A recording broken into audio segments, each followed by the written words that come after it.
Olá, como você está? Espero que esteja bem. Hoje estou aqui para dar sequência no livro As Mulheres na Vida de Jesus de Soren Becker. E no último vídeo, no final, eu comentei que estava ansiosa para compartilhar com você sobre a nossa próxima personagem. E eu já vou falar o nome dela agora. É Maria, a mãe de Jesus. Esta jovem que foi escolhida pelo Senhor para conceber no seu ventre o nosso Salvador e trazê-lo ao mundo. Enquanto eu lia essa história, da maneira como a Soren Becker trouxe, e refletindo também sobre a vida de Maria e Jesus no período em que ele esteve conosco, eu me emocionei. Então, até o final desse vídeo, se de repente eu chorar, vocês se emocionem comigo, tá? Faz parte. Então, eu convido você a mergulhar nessa história, refletindo sobre Maria e sobre Jesus. Vamos lá? O primeiro texto que a escritora traz como referência falando sobre o nascimento de Jesus é o livro de Lucas, capítulo 1, dos versículos 26 a 38. Vamos ler? No sexto mês, Deus enviou o anjo Gabriel a Nazaré, cidade da Galileia, a uma virgem prometida em casamento a certo homem chamado José, descendente de Davi. O nome da virgem era Maria. O anjo, aproximando-se dela, disse: Alegre-se, agraciada, o Senhor está com você. Maria ficou perturbada com essas palavras, pensando no que poderia significar esta saudação. Mas o anjo lhe disse: Não tenha medo, Maria. Você foi agraciada por Deus. Você ficará grávida e dará à luz um filho e lhe porá o nome de Jesus. Ele será grande e será chamado Filho do Altíssimo. O Senhor Deus lhe dará o trono de seu pai Davi, e ele reinará para sempre sobre o povo de Jacó. Seu reino jamais terá fim. Perguntou Maria ao anjo: Como acontecerá isso, se sou virgem? O anjo respondeu: O Espírito Santo virá sobre você, e o poder do Altíssimo a cobrirá com a sua sombra. Assim, aquele que há de nascer será chamado Santo, Filho de Deus. Também Isabel, sua parenta, terá um filho na velhice. Aquela que diziam ser estéril já está em seu sexto mês de gestação, pois nada é impossível para Deus. Respondeu Maria: Sou serva do Senhor. Que aconteça comigo conforme a tua palavra. Então o anjo a deixou. Neste trecho que acabamos de ler, que anuncia então que é chegado o momento de Jesus ser concebido e vir a este mundo, é o do capítulo 1, mas nós começamos a ler a partir do versículo 26. Então tem algo sendo contado antes disso. E no pedacinho que a gente leu aqui, que é o início do versículo 26, diz assim: No sexto mês, Deus enviou o anjo Gabriel a Nazaré. No sexto mês. Quando eu mesma comecei a ler aqui, eu falei, por que começa assim no sexto mês? Adiante, lá no versículo 36, eu entendi o porquê. Que é quando o anjo Gabriel fala assim: Também Isabel, sua parenta, terá um filho na velhice. Aquela que diziam ser estéril já está em seu sexto mês de gestação. Então, o que acontece? No sexto mês, Deus enviou o anjo Gabriel, que era o mesmo período de gestação que Isabel estava.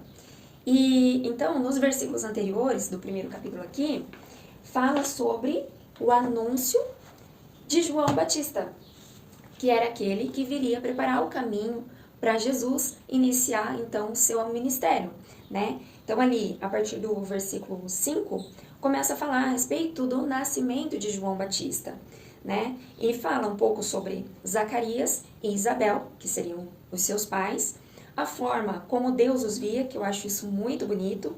Fala que ambos eram justos aos olhos de Deus, obedecendo de modo irrepreensível a todos os mandamentos e preceitos do Senhor. Mas eles não tinham filhos porque Isabel era estéril e ambos eram de idade avançada.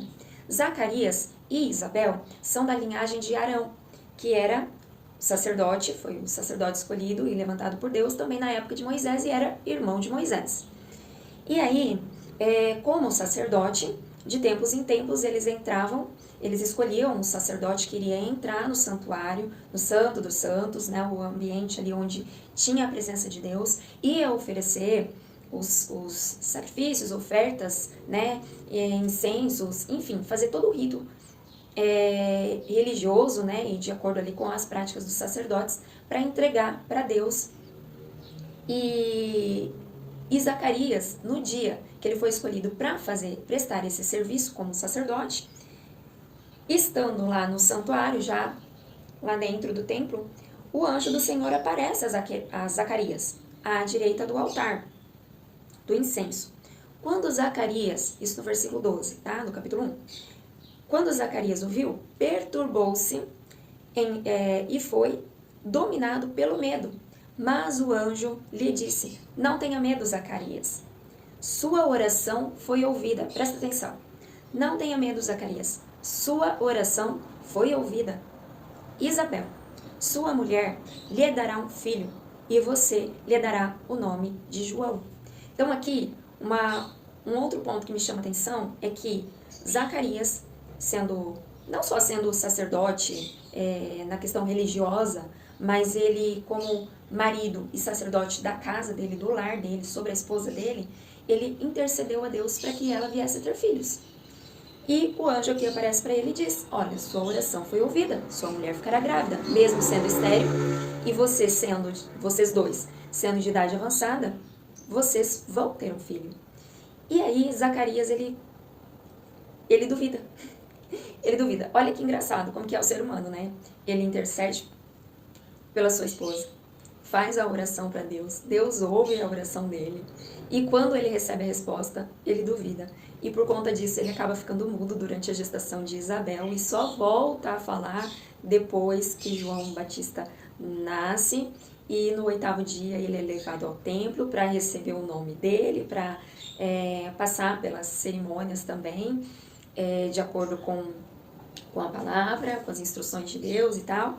E aí, nesse momento que era para dar um nome para João, a voz dele volta e ele diz: não, o nome dele será João, porque foi esse o nome que Deus deu a ele, direcionou para que fosse dado. E aí, ali é anunciado esse nascimento. Deus fala aqui na palavra, né, quem ele seria. Ele seria, grande aos olhos do Senhor, que ele seria cheio do Espírito Santo antes do seu nascimento. E aí vai falando algumas coisas a respeito de João. E que ele prepararia, então, o caminho do Senhor, de Jesus, para quando ele fosse iniciar o seu ministério. E aí, passados 6 meses, vem o anúncio, então, para Maria. O anjo aparece para ela, dá a notícia de que ela foi escolhida para ser a mãe de Jesus, a mulher que geraria o Messias, o Deus conosco, o Emanuel, né? Deus conosco, aquele que toda a nação de Israel esperava. De início, ela fica desorientada com a notícia, né? A palavra aqui que a gente leu ficou perturbada. Então, assim, não deve ter sido fácil receber aquilo, e vamos tentar nos colocar no lugar dela, para tentar imaginar a cena e o que ela possa ter sentido, tá? Principalmente nós mulheres. Vamos aí. Pensa, jovem, virgem, prometida em casamento, se vê esperando o filho de Deus, olha o tamanho da responsabilidade. E, de acordo com a cultura, se a mulher fosse pega em adultério, ou no caso dela estava grávida, em algum momento essa barriga iria aparecer. Quem é o pai? É José? Não, não é. Então ela cometeu adultério, né? E a consequência, de acordo com a lei para esse tipo de pecado, era o apedrejamento. Então ela corria risco de vida. Então ela se vê diante de tudo isso. Como explicar para o meu noivo que eu estou esperando um filho? Como ele vai reagir, né? Ele vai manter esse noivado? Ele vai continuar comigo ou ele vai me deixar? Como eu vou dar essa notícia para minha família? E, por último, os que estão ao redor, né? Os olhos de plantão aí vigiando a vida da gente, o que vão falar e o que isso vai acarretar como consequência para mim. Então ela fica com medo, porém o anjo já começa a acalmar ela. Não temas, Maria, calma, né? O Senhor é contigo. E aí ela vai desabafando, colocando um pouco para fora. Como isso vai acontecer se eu sou virgem? Então ele fala: o poder do Altíssimo virá sobre você e te cobrirá. Então não é uma concepção normal, natural, como a gente sabe, da relação entre homem e mulher. É diferente, né? esse é o Filho de Deus e é aquele que precisa ser 100% homem e 100% Deus. Então, ele vai nascer de uma mulher, vai ser gerado como uma outra criança, é gerada no útero de uma mulher, porém, ele vai ser concebido de uma forma santa, né? Sem a relação ali, sem a intimidade, porque é o Espírito de Deus já gerando, criando uma nova vida dentro do seu ventre, Maria. Então, é assim que vai acontecer. Então, assim, mesmo não tendo muito tempo para processar muita coisa, ela vai se acalmando, ela acolhe aquela palavra, recebe e diz o que nós vimos. Cumpra-se em mim conforme a tua palavra. E aí, em outros livros, traz como essa notícia chega até José. Aqui no livro de Lucas já vai partir para um outro ponto que já a gente entra. Mas só para não ficar perdido, tá? E passar para o próximo ponto que a escritora traz, o anjo aparece então para José, explica o que aconteceu. José não repudia Maria, mas acolhe ela e começam os dois ali caminharem juntos, né? Porém, ele esperando o tempo passar, o tempo de gestação, nascimento de Jesus e o período de purificação de Maria, que é aquele tempo de resguardo depois que a criança nasce, que a mulher passa. Então, ele espera tudo aquilo para depois, então, ele tomar Maria como sua mulher, tá? Mas aí, nesse período todo, ele acolhe ela e cuida dela. E aí, ele também acaba sabendo que Isabel está grávida. E eles vão para casa dela. Então, vamos fazer as contas aqui e imaginar. Isabel já está no seu 6º mês de gestação.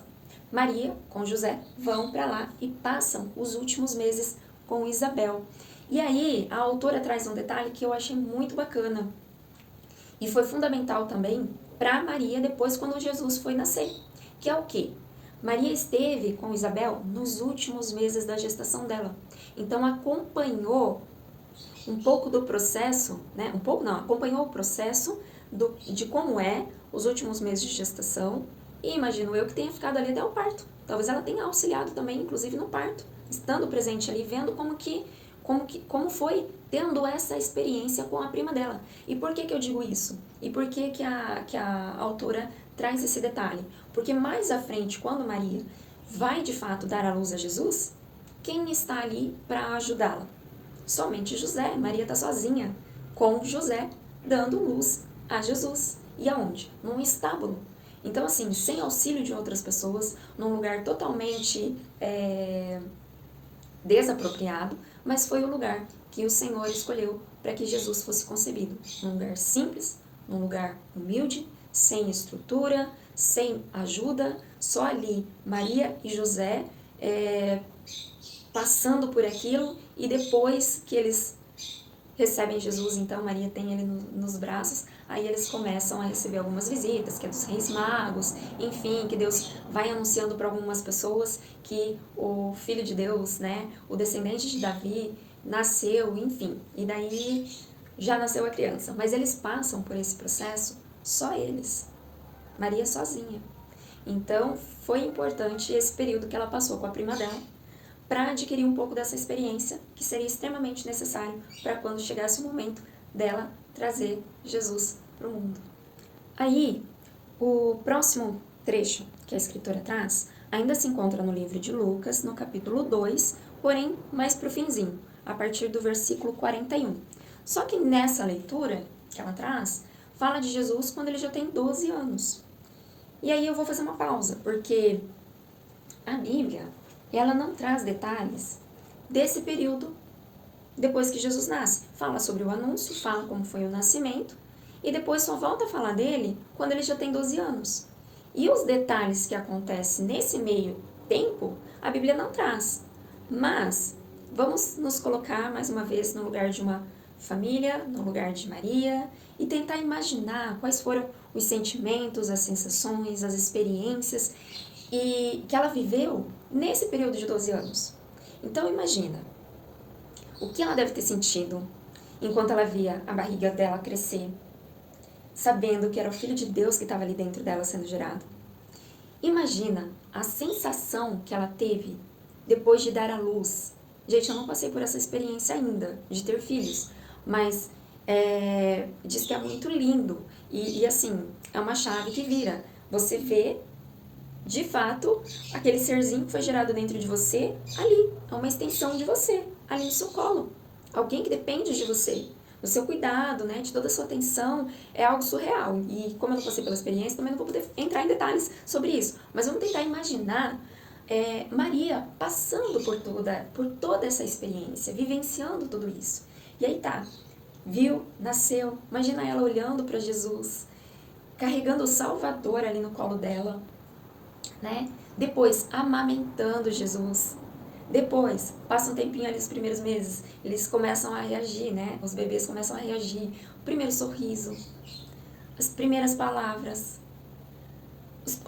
primeira virada, né? Na cama, a atenção dela para não deixar a criança cair, para que isso não acontecesse. Os primeiros passinhos gatinhando, depois os primeiros passos andando, depois o primeiro dente nascendo. Gente, ela pôde presenciar tudo isso em relação a Jesus, viver tudo isso com ele. Jesus foi uma criança comum em partes, né? Enquanto homem, 100% homem, ele foi comum. Ele teve que ser cuidado, ele teve que ser alimentado, ele teve que ser limpado, ter o bumbum limpado. Quando criança, ele precisou ser educado, corrigido, ele precisou ser acolhido, ele deve ter tropeçado, levado algum tombo, que criança não cai e não faz algum machucado. Ele deve ter passado por isso. E Maria, enquanto mãe, ela passou por todas essas experiências com Jesus, né? Ela desfrutou desse tempo com ele. E eles foram educando, ensinando, cuidando. E aí, quando atinge a idade dos 12 anos, que era costume, né, costume do povo judeu, né, do povo de Israel, subir ao templo numa determinada época do ano, uma vez ao ano, para uma festa, para um período de festa que eles têm, né? Então, como de costume, eles vão ao templo com Jesus. E nesse período é o que a gente vai estar lendo agora e ver o que acontece. Vamos lá? Todos os anos, seus pais iam a Jerusalém para a festa da Páscoa. Quando ele completou 12 anos de idade, eles subiram à festa, conforme o costume. Terminada a festa, voltando seus pais para casa, o menino Jesus ficou em Jerusalém, sem que eles percebessem. Pensando que ele estava entre os companheiros de viagem, caminharam o dia todo. Então começaram a procurá-lo entre seus parentes e conhecidos. Não o encontrando, voltaram a Jerusalém para procurá-lo. Depois de 3 dias, o encontraram no templo, sentado entre os mestres, ouvindo-os e fazendo-lhes perguntas.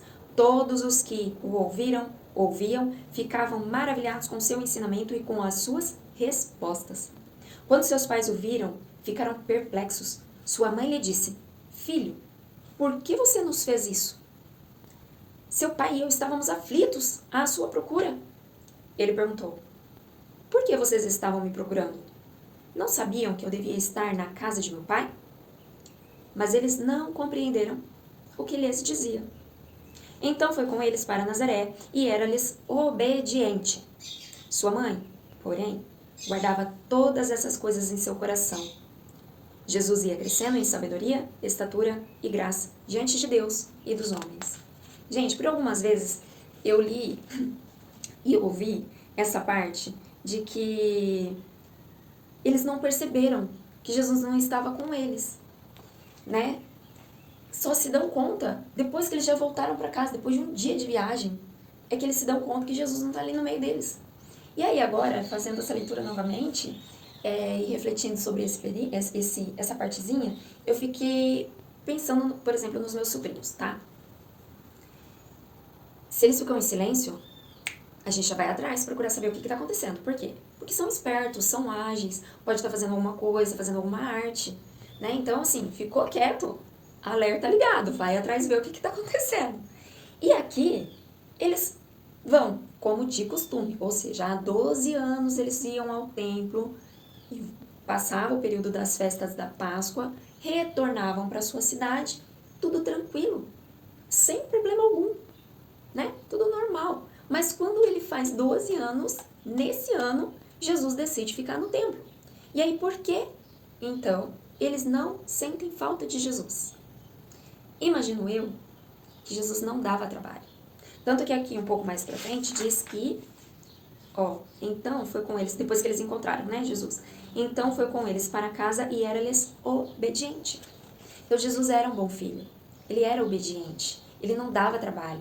Então Maria e José não tinham com o que se preocupar, né? Eles sabiam que podiam confiar em Jesus, né? Sabiam como ele era, conheciam ele, então eles não tinham preocupação com Jesus e ficaram tranquilos. Mas neste ano algo aconteceu. Jesus decidiu ficar no templo ao invés de voltar para casa junto com José e Maria. E isso também não foi à toa, né? Não foi por acaso. Tudo que a palavra nos traz tem algumas lições, né? E Jesus, mesmo sendo ainda criança, 12 anos, né? Ali naquela transição, né? Começando criança, adolescente, sendo um novinho, ele tinha a mentalidade, comportamentos e atitudes de um menino, mas ele também tinha muito conhecimento e sensibilidade à voz de Deus. Então, ele, ao mesmo tempo que agia enquanto ser humano, ele tinha atitudes relacionadas à natureza divina. E aqui a gente vai ver alguns pontos que traz um pouco de clareza e sentido a isso que eu estou falando. Então, eles procuram entre os parentes, entre os conhecidos, ali na cidade deles, não encontram, decidem voltar para Jerusalém e procurar por Jesus lá, até encontrarem ele onde? No templo. E aí, 3 dias depois, imagina a agonia de José e Maria enquanto pais, procurando o filho. Gente, eu não faço ideia do que tenha passado, mas não deve ter sido nada fácil. E aí, eles encontram Jesus e Maria pergunta, né? Filho, por que você nos fez isso? Seu pai e eu estávamos aflitos à sua procura. E aí, olha a resposta de Jesus. Primeiro que ela não é coerente com uma criança, ó. Por que vocês estavam me procurando? Não sabiam que eu deveria estar na casa de meu pai? Maria fala, seu pai e eu estávamos aflitos à sua procura. Então, José, ele tomou Jesus como seu filho, criou, educou ele como seu filho. Mas não era pai biológico. Jesus sabia e tinha consciência de que ele era filho de Deus. Então ele estava ali no templo, que é a casa do pai, um lugar onde se fala do pai, né? Onde se conversa com o pai, trazendo essa referência, né? de intimidade com Deus, de relacionamento com Deus, que é o que a palavra fala, né? A gente aprende que a Bíblia, o que está escrito aqui, é a palavra de Deus. Como a gente vai conhecer Deus? Lendo a Bíblia. Como a gente vai se relacionar com o Senhor e saber e ver Ele como nosso Pai, ver Jesus como nosso irmão, ver o Espírito Santo como nosso amigo, como nosso consolador, como aquele que nos ensina a respeito das coisas de Deus, nos dá direção, nos dá caminho, nos revela verdades, né? Traz clareza de acordo com a nossa vida, com a nossa conduta, nos revela qual é a vontade de Deus para a nossa vida. Como que a gente vai ter esse relacionamento? Através da palavra de Deus, relacionamento com Deus. Então, Jesus ele fala, né? Eles não sabiam que eu deveria estar na casa do meu pai, e aí eles não entendem aquilo. E é por isso que eu disse agora há pouco que Jesus, ao mesmo tempo que ele era humano e convivia com José, com Maria, com seus irmãos, que a Bíblia traz, né? Tem uma parte que traz que depois José e Maria teve outros filhos. Então, ele tinha esse convívio ali familiar, mas ele tinha consciência de que ele também era filho de Deus e ele não estava ali para viver simplesmente como um ser humano. Ele tinha um propósito maior, ele tinha um motivo pelo qual ele veio ao mundo e ele tinha isso muito claro, mesmo sendo novo, ele tinha isso muito claro com ele. Então, ele já traz para uma outra linguagem que eles não compreendiam o que lhes dizia. Fala aqui, né? Não sabiam que eu deveria estar na casa de meu pai, mas eles não compreenderam o que lhes dizia. Então, ele já falava numa linguagem que dizia respeito ao reino de Deus, que José e Maria não compreendiam enquanto seres humanos. Então, imagina lidar com Jesus. Imagina conviver com Jesus. E aí, o que Maria fazia diante dessas coisas? Olha o que a Bíblia fala.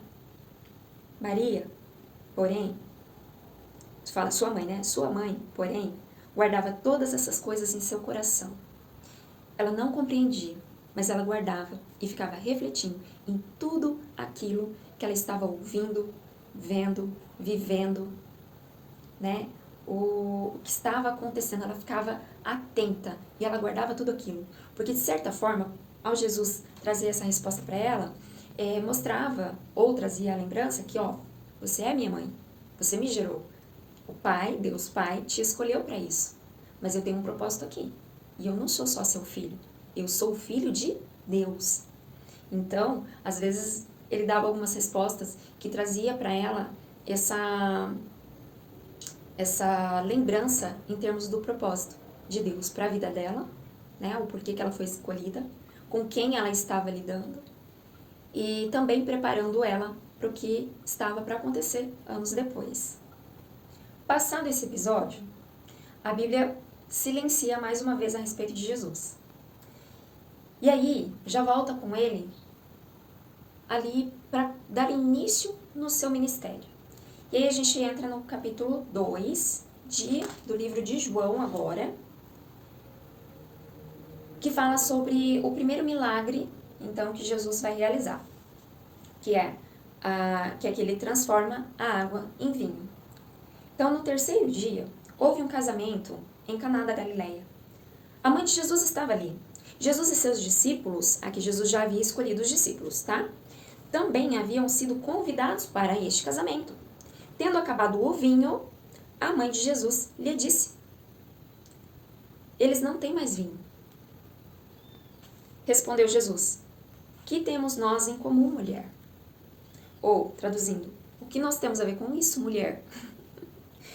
E aqui entra, é uma resposta que Jesus dá, não desmerecendo Maria e nem sendo desrespeitoso com ela, mas traz essa mesma visão que eu trouxe agora há pouco com a resposta que ele deu quando era menino, né? Vocês não sabiam que eu deveria estar na casa do meu pai? Então aqui ela traz para essa outra realidade. O que temos nós em comum, mulher? Ou o que nós temos a ver com esse casamento? Com a falta desse vinho? Né? O que eu tenho a ver com isso? Então ele dá essa resposta, mas ao mesmo tempo que não tem nada a ver, tem tudo a ver. Por quê? Porque tudo que Jesus faz tem muito sentido e nada é à toa. E aqui também mostra que Maria indo relatar para Jesus a falta do vinho é porque ela sabia quem Jesus era e sabia que ele poderia resolver aquela situação. Ela conhecia o filho que tinha. Então, primeiro ponto, ela vai para a pessoa certa, que pode resolver determinados problemas. E isso é uma lição pra gente, tá? Maria foi para Jesus mostrar para ele, não que ele não soubesse, tá? Mas ela, enquanto mulher, que está atenta ao que está acontecendo, recebeu aquela informação e ela foi levar para a pessoa certa, Jesus. Então, você, quando nos deparamos com alguma situação que foge do nosso controle, ou que a gente não sabe como lidar, e que pode ser constrangedor, enfim, porque ali faltar o vinho no casamento era algo extremamente importante. Então, seria um vexame para os noivos passarem por aquilo. E aí, Maria recebe essa informação, ela leva para Jesus. Nós devemos fazer a mesma coisa. Geralmente, a gente tem um mau costume de buscar a Deus quando a gente se vê em apuros, né? Mas vamos trazer para o que é o correto. Independente do que estejamos vivendo, levar para a pessoa certa. Primeira lição que a gente pode trazer para a nossa vida olhando aqui para Maria, tá? Então ela vê, fala com a pessoa certa e aí ele traz essa resposta. A minha hora ainda não chegou. Então assim, eu sei que você está esperando que eu faça alguma coisa, mas a minha hora de me revelar, de fazer um milagre, fazer alguma coisa, ainda não chegou. Só que eu vejo aqui Deus trabalhando a fé, tá? A fé de Maria também. E nos ensinando isso. Gente, você levou alguma coisa para Jesus. Ele fala, não chegou a minha hora de interferir ou de agir, de me meter na tua situação, tá? E aí o que Maria faz? Sua mãe disse aos serviçais: façam tudo o que ele mandar. Atitude de fé. Ela primeiro levou a questão para a pessoa certa. Ele deu essa resposta para ela. Ela não ficou com mimimi, toda constrangida, né, toda ofendida. Não. Ela falou: tá, eu já sei que ele pode resolver. Ele pode fazer alguma coisa. E ela conhecia Jesus, talvez alguma coisa no comportamento dele, até no jeito dele falar, ela já percebeu que ele iria intervir, iria fazer alguma coisa, talvez no jeito de olhar, não sei. Ela deve ter percebido que ele faria alguma coisa assim. Tá, então, já falei pra ele, ele vai fazer alguma coisa. O que eu vou fazer agora? Aí ela vai pro segundo momento. Ela conversa com os serviçais. Depois de Jesus, quem seriam as pessoas com quem ela deveria conversar para resolver aquela situação? Então ela vai com os serviçais e orienta: ó, façam tudo o que ele lhes disser. Lhe mandar. Ali perto havia 6 potes de pedra, do tipo usado pelos judeus para as purificações cerimoniais. Em cada pote cabia entre 80 e 120 litros. Disse Jesus aos serviçais: encham os potes de água. E os encheram até a borda. Aqui eu acho interessante também. Os serviçais ouvem o que Maria diz. Jesus vai até eles, fala para que eles encham os potes com água. E o que eles fazem? Eles enchem até a borda. Até a borda. Eu vejo isso como uma atitude também de fé desses serviçais. Cara, tá faltando vinho. Jesus pede para encher os potes com água. Eles poderiam questionar e duvidar. Mas o que eles fazem? Eles fazem o que Jesus pediu. Encheram os potes, mas encheram até a borda.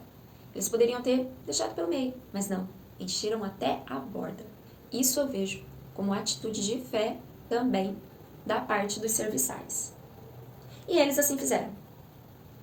E encheram até a borda. Então, Jesus lhes disse: agora, levem um pouco ao encarregado da festa. Cara, imagina você como um servo, como um funcionário, sei lá, indo levar para o seu responsável água. Você sabe que é água. E você vai levar a água.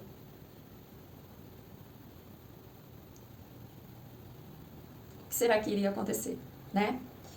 E eles fazem isso. E o encarregado da festa provou a água que fora transformada em vinho, sem saber de onde este viera, embora os soubessem os serviçais que haviam tirado a água. Então chamou o noivo e disse: todos servem primeiro o melhor vinho, e depois que os convidados já beberam bastante, o vinho inferior é servido. Mas você guardou o melhor até agora. Este sinal milagroso em Caná da Galileia foi o primeiro que Jesus realizou. Revelou assim a sua glória, e os seus discípulos creram nele. Depois disso, ele desceu a Cafarnaum com sua mãe, seus irmãos e seus discípulos. Ali ficaram durante alguns dias. Então aqui, como eu disse, a gente já pode perceber como nós podemos ter atitudes de acordo com a nossa vida. Primeiro, levar o que quer que seja diante do Senhor. Apresentar para Ele o nosso dia. Vamos fazer de forma prática, né? Começamos hoje, temos várias coisas para fazer, várias coisas para organizar, decisões para tomar, coisas que nós já sabemos e imprevistos que podem ocorrer no decorrer do nosso dia. Então, o que seria o aconselhável, tá? E eu procuro fazer. No início do meu dia, eu já apresento para o Senhor: ó, eu tenho isso para fazer. Pai, me conduza, né? Eu coloco isso em oração. Me conduza, me ajuda a tomar as decisões certas, o que priorizar, o que eu posso deixar para depois, para eu não me sobrecarregar.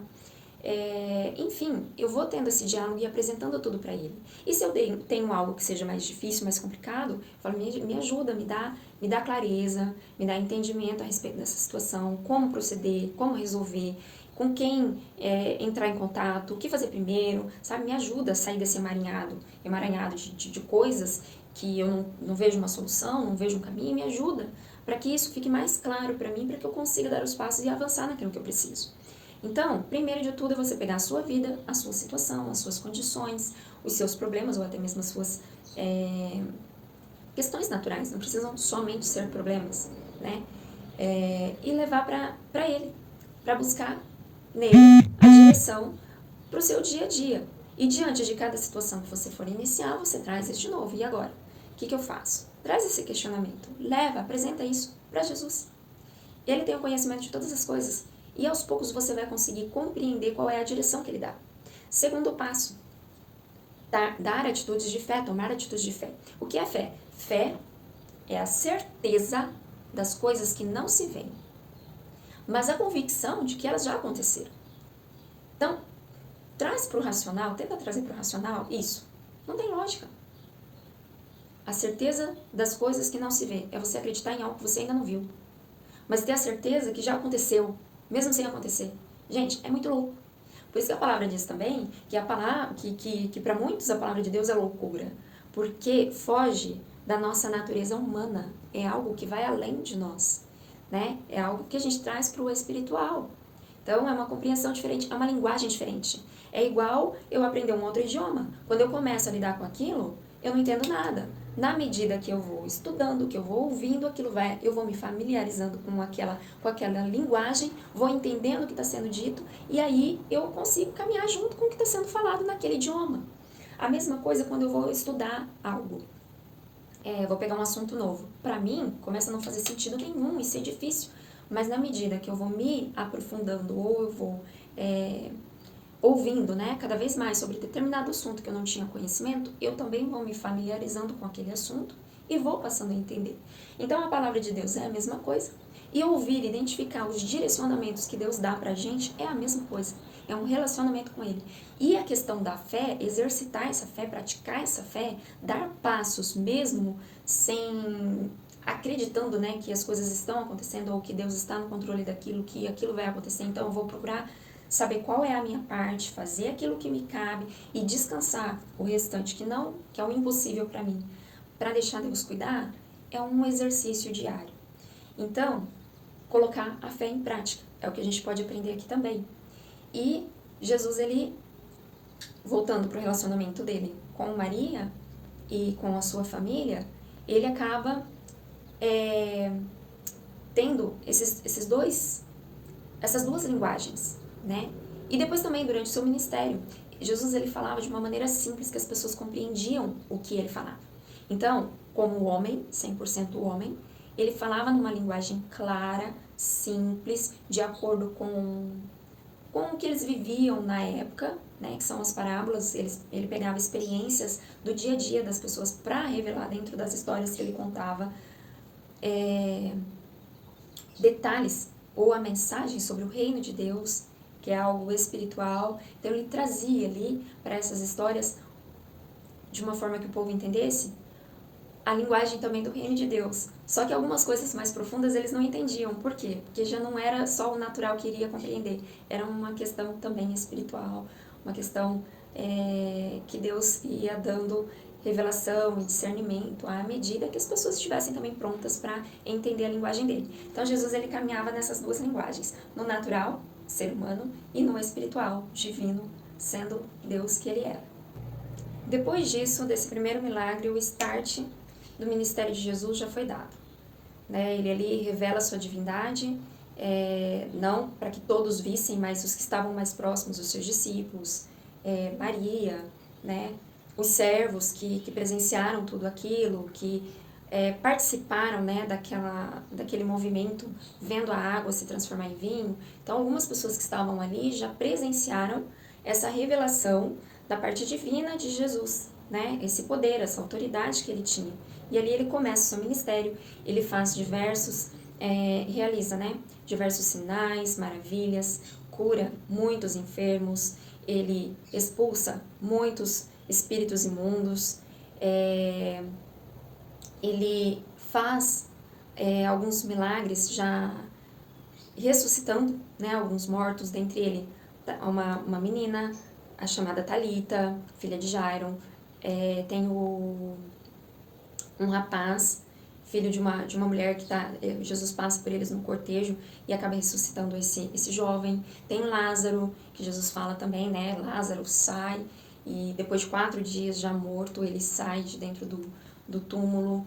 Jesus já trabalha isso, essa questão do poder dele, né, sobre a morte, sobre os espíritos imundos, sobre a enfermidade, trazendo cura e saúde física, né, trabalhando também a questão das emoções e trabalhando a questão do espiritual. Então ele vai demonstrando no seu ministério a autoridade sobre todas as coisas que ele tinha. Jesus anda sobre as águas, ele mostra o poder que ele tem sobre a natureza e, enfim.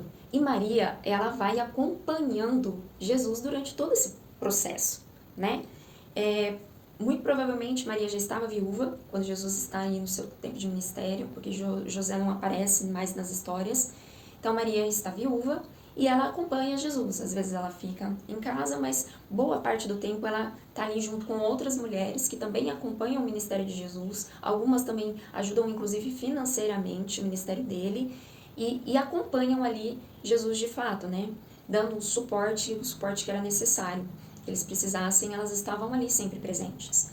E aí chega um momento, e Maria vai presenciando tudo isso. Aí chega um momento de Jesus passar, então, por aquilo que ele de fato teria que passar e que seria a nossa esperança de vida, de salvação, de libertação, enfim, de tantas coisas, né? De termos um relacionamento com Deus Pai novamente, termos a oportunidade de termos um relacionamento com Deus Pai, que foi perdido lá no Éden com a desobediência de Adão e Eva, né? E ter esse relacionamento restaurado com Deus através de Jesus.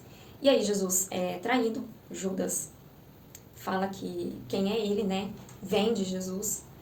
E Jesus é preso, Jesus é açoitado, Jesus recebe uma coroa de espinhos, Jesus carrega a cruz sobre os ombros, Jesus é preso naquela cruz, é pendurado naquela cruz. E nesse período todo, Maria está ali, presente. Os discípulos de Jesus, primeiro Judas, depois que traiu e se deu conta do que fez, ao invés de se arrepender, optou por tirar a própria vida, então ele se matou. Os outros discípulos, com medo, espirraram, fugiram, né? Ficaram olhando de longe ou ficaram escondidos, uns observando de longe, outros escondidos. Pedro tenta lhe sondar meio que de perto, mas não querendo ser reconhecido, ele nega Jesus, nega que conhecia Jesus. E isso também foi necessário para a vida de Pedro, ele passar por essa experiência de negar Jesus 3 vezes, para depois Jesus olhar para ele e restaurar essa situação com Pedro, algumas coisas que Pedro precisava passar. E Maria está ali, olhando tudo que está acontecendo, vendo o sofrimento do seu filho sem poder fazer nada. E aí, quando Jesus é levado com 8 dias de nascido ao templo para ser circuncidado, que é uma prática religiosa e de acordo com os costumes da lei, né, de Deus, ele passa ali pelo processo de circuncisão. Alguns profetas, um profeta e uma profetisa falam sobre Jesus, que ele era o Messias, o enviado de Deus, aquele que traria paz para o povo de Deus, mas que traria também divisão no sentido de mostrar a mentira, mostrar a verdade, revelar quem é quem, trazer clareza, trazer verdades a respeito de tudo, né? Trazer um outro entendimento, trazer uma outra consciência, trazer uma mudança de vida, e que ele era aquele que o povo de Israel tanto esperava. E aí Maria recebe uma palavra também naquela época que ela não compreende, e ela também guarda aquilo. O profeta diz que haveria um momento em que ela passaria, que seria como uma espada atravessasse a alma dela.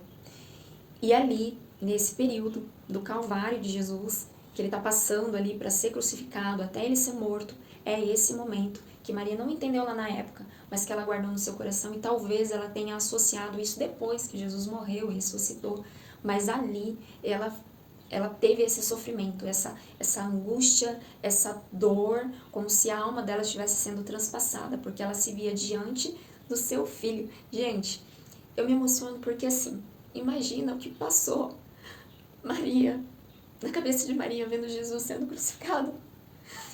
E ela lembrar do dia que ela recebeu a notícia do anjo de que ela seria a mãe do Salvador.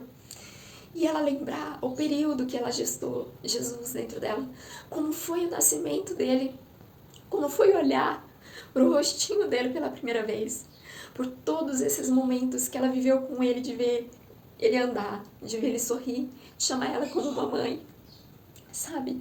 De ver Jesus crescer, de ver Jesus se tornar um adulto, de ver ele começar o ministério dele, de ver ele escolher quem seriam os seus discípulos, presenciar todos os milagres que ele realizou. E ela ali, diante da cruz, vendo ele naquela condição, sabe? E de repente fala, Deus, tira ele daí. Tira seu filho, tira ele daí. Ele não merece isso, ele sempre foi obediente, ele é seu filho, ele não merece tudo que ele está passando. Imagina o que passou dentro de Maria. E ela ali, olhando tudo, presenciando tudo aquilo, sem poder fazer algo a mais. Tudo que ela podia ter feito enquanto mulher, enquanto serva de Deus, enquanto mãe de Jesus, ela fez. E naquele momento ela estava de mãos atadas e sofrendo a dor de ver o seu filho e de ver o Salvador, o Filho de Deus, ali naquela condição.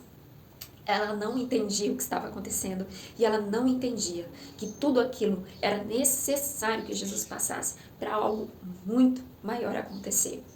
E aí, de todos os discípulos, restou um do lado de Maria, que foi João, que é considerado o discípulo do amor. Ele, assim, amou a pessoa de Jesus. E Jesus também o amou. Tinham 12 que Jesus escolheu. Dos 12, tinham 3 que eram mais próximos. Desses 3, que é Pedro, Tiago e João, João era esse mais chegado. É igual você num círculo de amigos. Você não tem um monte de amigo. Você tem vários colegas, pessoas conhecidas, mas para a sua vida íntima, mais pessoal, você tem um número reduzido de pessoas. E desse número reduzido, você tem uma outra parte que você confidencializa algumas coisas a mais particulares suas, né? E dentre esses mais chegados ainda, tem alguém que você fala, não, esse de todos é o que eu mais, assim, me identifico e posso contar e posso compartilhar. Foi assim com Jesus. Ele tinha a multidão que o seguia, tinham vários discípulos, dentre os discípulos os mais chegados, os 12, dos 12, tinham mais 3, e dos 3 tinha João, que foi o único que permaneceu ali junto com Maria, do lado de Maria e diante de Jesus, vendo tudo aquilo que ele estava passando. E Jesus, mesmo nas suas no meio de toda aquela dor que ele estava passando, tem um livro de Augusto Cury, não vou me lembrar o título agora, mas que fala sobre essa questão dessas lutas que Jesus passou, e tem uma parte que ele fala muito sobre esse momento da cruz, das dores intensas que Jesus sofreu, mas mesmo diante das dores físicas mais agudas que o ser humano possa suportar, a mente dele estava em paz, estava tranquila, ele estava lúcido, tão lúcido ao ponto de olhar para Maria e dizer, mulher, eis aí o teu filho. E olhar para João, filho, eis aí a tua mãe.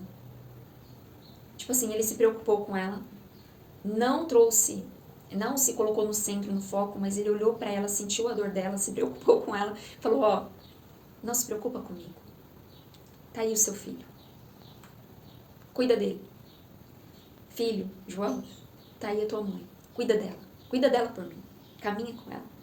E Jesus olha para eles dois, se compadece da dor que eles estão sentindo, sabe o que eles estão passando também, mas entendendo qual era o propósito da vida de Jesus aqui nessa terra, que era não só o seu nascimento, mas também a morte, e não uma morte simples, mas uma morte de cruz, uma morte humilhante, uma morte desonrosa, né?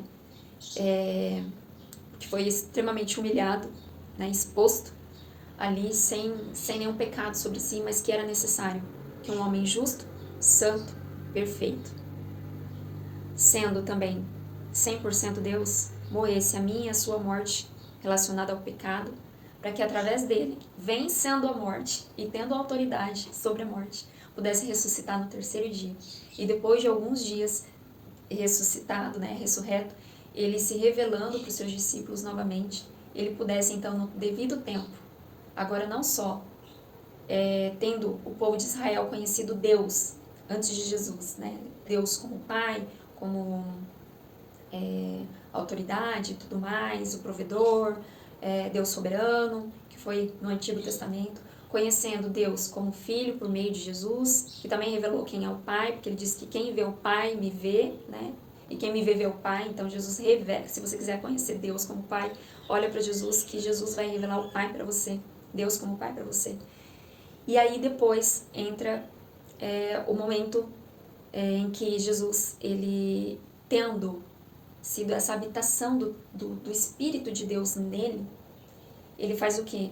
Ele envia o seu próprio Espírito para fazer de mim e de você a morada de Deus. Então ele envia o Espírito Santo ali no Pentecostes, que a gente conhece, e o povo fica cheio do Espírito Santo e passam então a serem templos, entenderem que eles são a morada, a habitação de Deus, a casa que Deus construiu para ele habitar. Mas que para isso é necessário que você e eu venhamos dar esse espaço e essa liberdade para Deus habitar nas nossas vidas. E é isso, gente. Olha a importância dessa mulher que encontrou diante dos olhos do Senhor, dos olhos de Deus, do Eu Sou, né? Aquele que criou todo o universo, todas as coisas que existem, criou a mim e a você, olhou para Maria, olhou para aquela jovem, encontrou humildade dentro dela, encontrou um coração de serva, um coração de submissão a Deus, de dependência do Senhor, de fé, e teve o privilégio de ser a mãe do nosso Salvador, de viver tudo isso. Não foi fácil, porque ela passou por lutas e momentos de extrema angústia e dor, mas ela também teve o privilégio e a oportunidade de ver o filho dela, que venceu a morte, ver ele ressurreto e receber dentro dela o Espírito de Deus também. É esse o tema que nós tínhamos para ver hoje. E veja o que você pode aprender com tudo isso e começar a colocar em prática. Olhe para Maria, veja o comportamento dela, as atitudes dela e o que você pode colocar como aplicação na sua própria vida para poder viver experiências com o Senhor, com Deus Pai, Filho e Espírito Santo, assim como ela também teve a oportunidade de viver enquanto esteve aqui. Deus abençoe você e até o próximo livro, até o próximo capítulo